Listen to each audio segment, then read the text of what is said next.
என்னன்னா தமிழா, சமஸ்கிருதமா அப்படின்ற ஒரு போட்டி வந்து அடிக்கடி இருக்கு.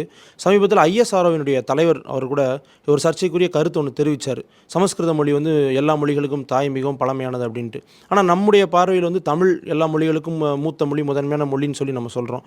இப்ப தமிழர்களுடைய கடல்சார் வாணிகம் போல, இந்த சமஸ்கிருதம் இல்ல வடமொழி பேசினவங்க நம்ம அளவுக்கு வாணிகம் செய்திருக்கிறாங்களா? ஏன்னா அவர்களுக்கு வந்து கடல் இல்ல அடிப்படையில. இந்த தென் இந்தியால தான் கடல் இருக்குது. ஆனாலும் அவர்கள் வேற ஏதாவது மூலமாக கடல் சார்ந்த வாணிகமோ, இல்ல வேற ஏதாவது வாணிகம் செய்திருக்கிறாங்களா? அவர்களுக்கு அந்த அளவுக்கு தொன்மையான வரலாறு உண்டா ஐயா? இப்போ அடிப்படையில் இந்த மொழி எவ்வளோ பேர் பேசுகிறாங்க. கடந்த 10 வருஷமாக அரசு எவ்வளோ முயற்சி எடுத்தாலும் இப்போ வந்து சமஸ்கிருத மொழியை இப்போ எழுத பேச படிக்க தெரிஞ்சவங்க எவ்வளோ பேர்?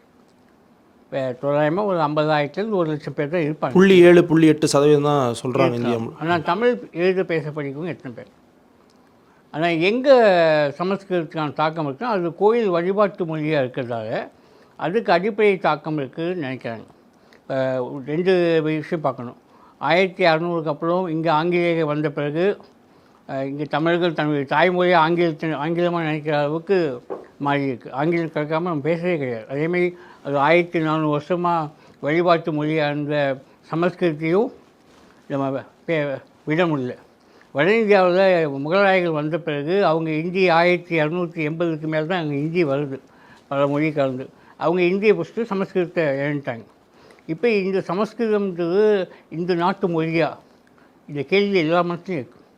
இப்போ அடிப்படை ஆய்வுபடி சிரியாவில் மிட்டானட்டி இந்த பகுதியில் இந்த மொழியுடைய பழமையான தாக்கம் இருக்கிறதாகவும், அது ஈரானியன் மொழியாக அதில் இருக்க மொழி குடும்பத்தில் ஒரு மொழியாக தான் இங்கே வருது சமஸ்கிருதம். இன்றைக்கும் அதுக்கு சொந்த எழுத்து வடிவம் கிடையாது. ஏன்னா தமிழுக்கு எழுத்து வடிவம் இருக்குது. தமிழ் ஏன்னா புத்தர் காலத்திலேயே 17 மொழி இருந்தது. அதில் தாமிழின்ற மொழி இருந்தது, தமிழின்ற எழுத்து இருந்தது. இவங்க தெளிவாக தெரியும். இப்போ எது வந்த மொழி, எது இருக்கிற மொழி. இப்போ தமிழுக்கான அடையாளம் தமிழ்நாட்டில் இருக்குது. ஸ்பெயினில் பாஸ்குன்ற வடிவத்தில் இருக்கிறதா சொல்கிறாங்க. அஃபிஷியலாகவே அது வந்து தமிழ் மொழி குடும்பத்தில் ஒரு மொழி குடும்பம் ஆப்கானிஸ்தானில் இருக்குது. கந்தகார் பகுதியில் பிரகுயின்ற பேரில் இருக்குது. இமாலய பகுதியில் ஊராண்ட மக்கள் பேச குழுக் மொழியாக இருக்குது.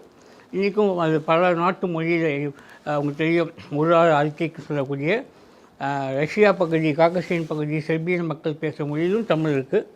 இந்த பக்கம் கொரியா, ஜப்பான், சைனா, அந்த மாதிரி தாய்லாந்து போன்ற பகுதியிலும் அந்த மொழி தாக்கம் இருக்குது.